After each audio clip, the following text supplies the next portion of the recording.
abangaka trop Verambo na Ferregola. Non, na ba kubanga kutute. Na ba ezape na ba cauchemar. Ok. Ok, Verambo na Ferregola. Ouais. Bosco net côté l'art penza, hein?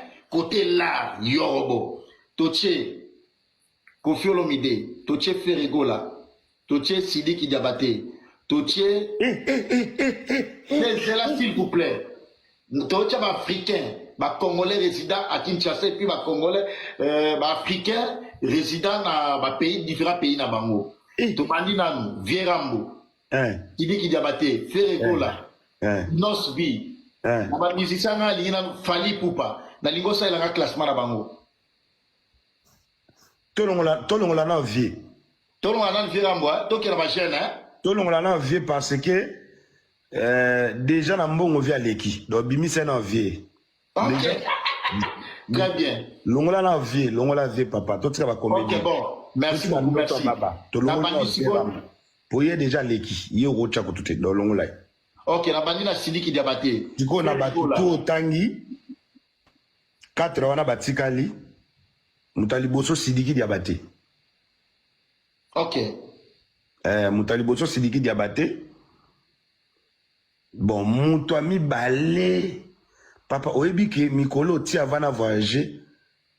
Na ebité na banda luka nini na ba cité hein. Na ebité na ndo luka ile ko ni na ebité so na ndo luka chapeau boy. Nando luka ba chapeau boy. Je pense nando luka ba casquette dans la ville ba boutique na ngweza souté alors na kenda ki victoire après na komo kota ba kasavubu na okota ba zo bisanga ka kende boy do na kotambusa ba otambusa nga na ti na okende kana ba na ba commune différent. Et na ko comprendre que papa Ferregola azana banda kumoko papa Ferregola.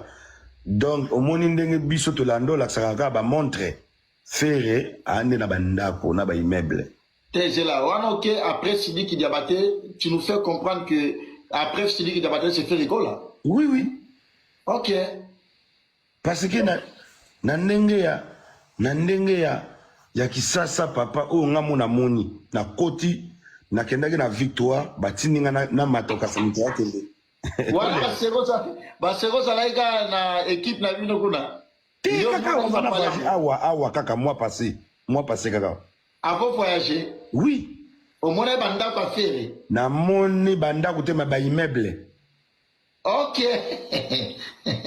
na moni immeuble moko izana. Je pense que ça avant Kanda toi après Kanda kana prince Kasavu bona na droite. Ok. Là c'est un immeuble moko wana.